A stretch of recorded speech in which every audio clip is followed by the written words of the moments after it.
Hey everyone, I'm back, and today we're going to be talking about Paranormal Activity 3. And this movie came out in 2011, and it is a prequel to everything that we have seen in this universe. It takes place in 1988, and it's kind of just telling the, I guess, somewhat origin story of how this began, and delves into the past of our two main characters, like Katie, and like how this demon like affected her as a child. That's like the basic concept idea, I guess, for this movie. And there were some things that I do still like about this movie. Like, I do like that we were getting hints that the demon exists in pretty early on, and it gets right into like what you want out of this franchise, and you want to see the demon do cool things, and that does happen, and you just want to see how the story unfolds.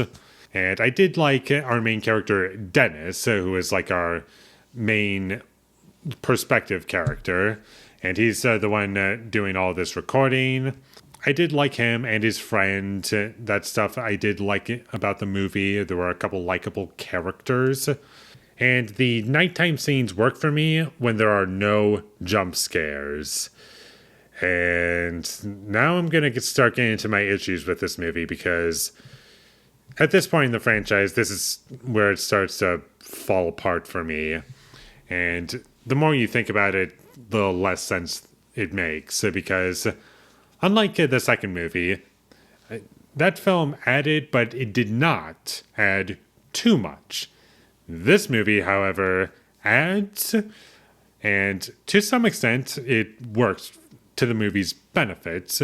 However, I do feel as though it goes way too far once we get to the end, and there's too many unanswered questions, and you're just left wondering, okay, I guess we'll just watch the next movie.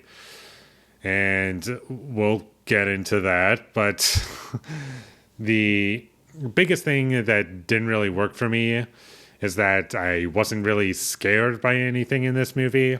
Not to say that the first two are like some of the scariest movies I've ever seen, but there are points that are memorable. There are points that like stick with me.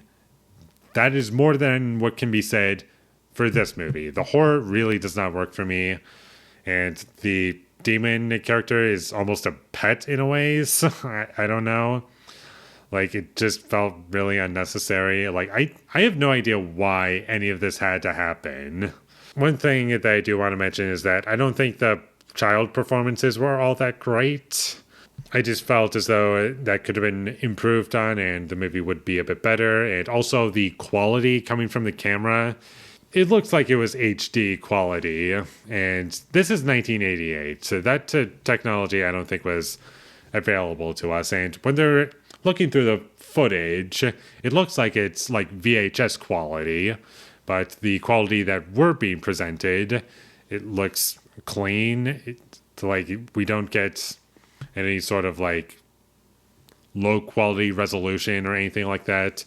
That was pretty distracting. And I kind of talked about this already, but I hate the jump scares in this movie. They completely drain out all of the tension from the scene in which they happen. And that's so disappointing, because sometimes we get something that's a little creepy, but most of the time it's just really irritating and just manipulative, and I could not stand that whatsoever. And about halfway through this movie, I just realized that I am not invested in this story whatsoever. I was actually getting kind of bored with this movie. And that's because the film slowly loses me as it goes along, because things make less and less sense. I kind of hate the mom character in this movie. She's like so annoying. Like, she's not buying into the paranormal activity thing that's going on.